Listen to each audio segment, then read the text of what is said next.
I got the lighting where you can't see the face. So it looks like the, you know those shows where they have to cover up their identities because they're like wanted criminals and stuff? I'm gonna even change the voice so it sounds like, you know, when they have to change the voice as well so you can't see their identity.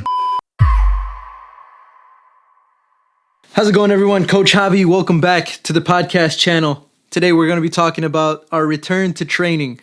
Today was the very first day that we got to train in 3 months. It was like March 15th or 16th, I think, was our very last day of training before the whole pandemic started. And so it's pretty much exactly 3 months, April, May, June. And today was our first day training back. It was voluntary workouts because that's all we can mandate right now is voluntary training sessions. But obviously the boys are motivated to be back, so most of them were there, or all the ones that could be there were there.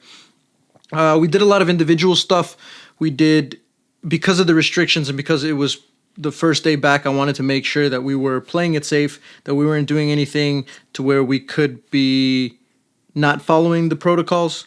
And so at the moment, some of the things that we're forced to do or some of the things that we have to do are very regimented and very limited to specific rules and regulations. So in order to play it safe, I ran the session today. In order to play it safe, we did a lot of individual stuff. Pretty much everything was individual for today. We used a lot of cones, so I'm sorry, Kitman Moy, but because we're not allowed to share equipment and the players aren't allowed to touch certain equipment or share it with others at the moment, I used a set of cones for every single player. So it was a lot of cones on the field, and I felt bad because Kitman Moy had to be the one to pick them up afterwards because only the staff wearing gloves can pick up the equipment. So Kitman Moy was out there for at least 25-30 minutes after the session just picking up the cones from my session. So I appreciate it, Kitman Moy. I appreciate it. Shout out to Kitman Moy. Make sure you guys go follow him on Instagram.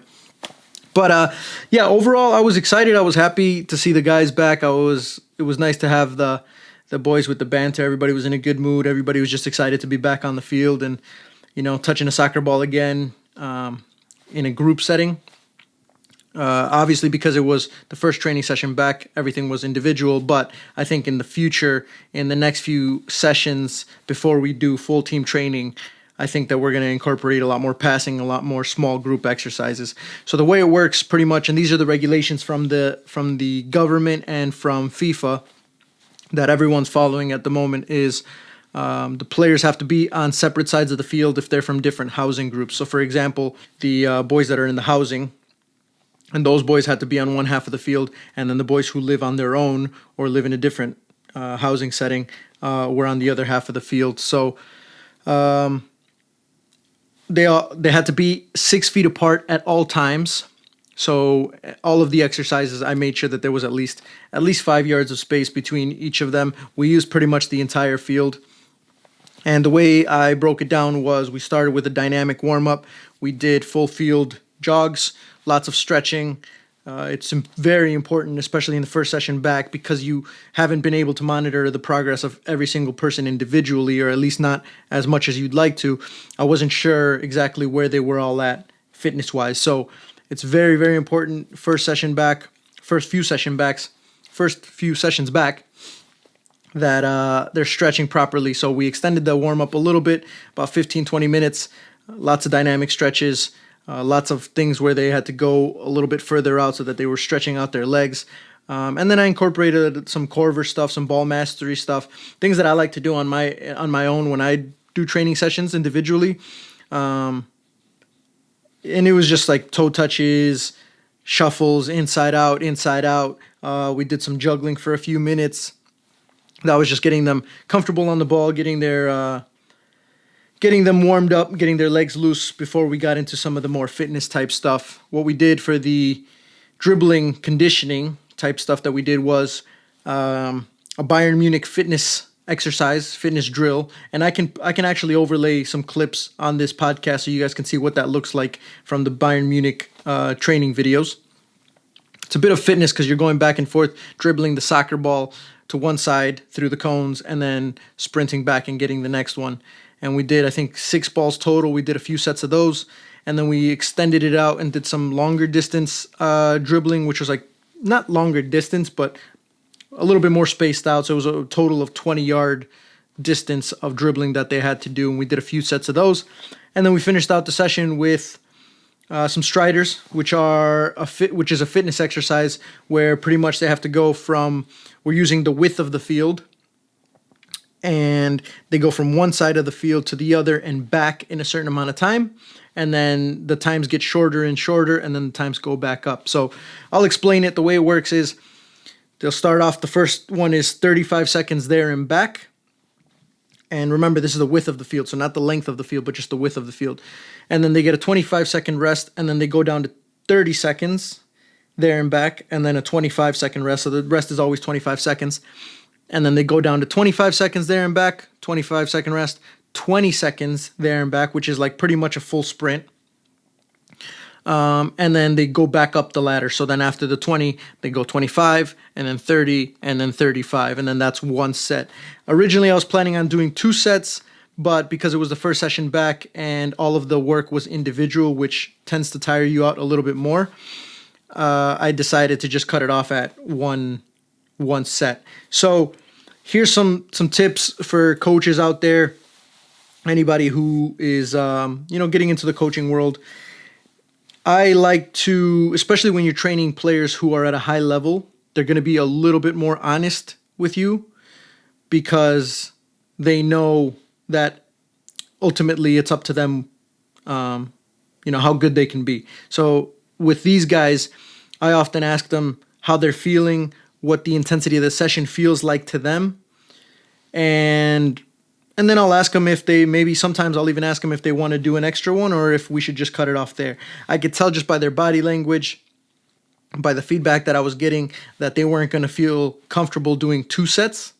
So I just cut it off at 1.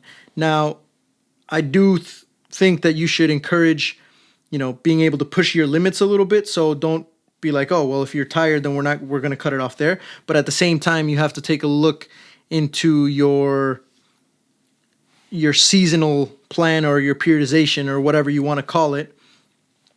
And no, like for example, we won't play a game for probably about 5 weeks, 6 weeks maybe.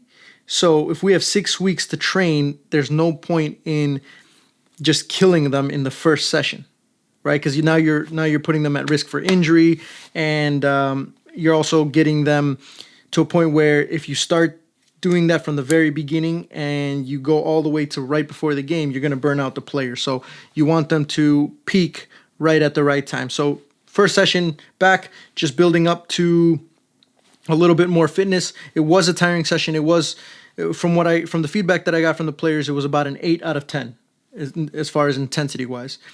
Ideally in the first session, you want to keep it around there, maybe 6 or 7 if they haven't done anything, but you got to remember that for our players, we did send out an individual training plan that they followed for the last 2 weeks, which was pretty much a lot of fitness type stuff, ball mastery type stuff as well. So it's not like they were just not doing anything in these last few weeks. We've had them on a plan so that they were at a base level. So I knew that I could push it to about an 8 out of 10 for the first training session. As far as the protocols and all that went, I think we did really, really well. I got there early. Kitman Moy got there early. The gaffer and the head of player well-being, director of player well-being, they were out there early as well. And we made sure that when players walked in, took their temperature.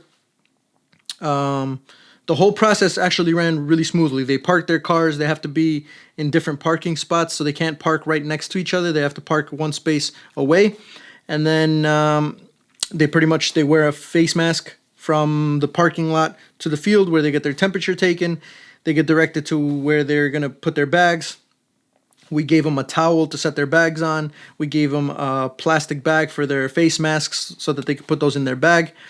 And and it went pretty smoothly. As far as the players, they reacted well to it, I think. I don't think they were ever upset about the restrictions or they, were trying to push the limits or anything like that. They were very respectful about everything. Everybody followed the right protocols, and it went well for the very first session. So I'm looking forward to the next session and the session after that, where we can start incorporating a little bit more, passing into small groups and doing stuff where we're actually incorporating them together as opposed to them just training individually all together. But like I said, I told the players at the beginning I wanted to play it safe, and I didn't want to run the risk of breaking some of the protocols or not following the guidelines that we were given. Ultimately, we want to make sure that the players are healthy, the players are safe, and they feel comfortable. And that's, with this pandemic and with COVID-19, that is our biggest and most important worry. So I think we achieved that. I think we did well, and I'm looking forward to the next training session.